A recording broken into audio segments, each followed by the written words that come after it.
2004 Volkswagen Golf here with the 2.0 liter. Kept on blowing fuse. S237, which is a power supply computer. ECM. Here's the circuit. Here's the relay for the power supply. And what we're experiencing is frank no stop, no codes. So we looked at all the fuses, found a burnt fuse, put a fuse back in and it just popped. So we had a short circuit or something there.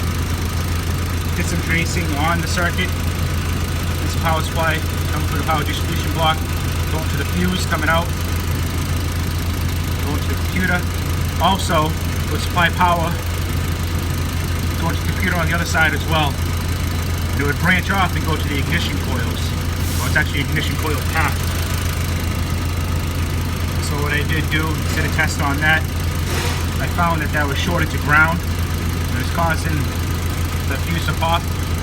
It was going up to about maybe 29 amps.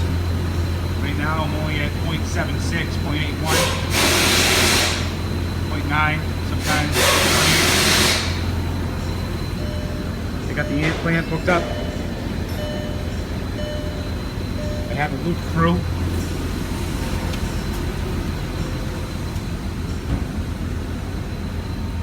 The amp clamp.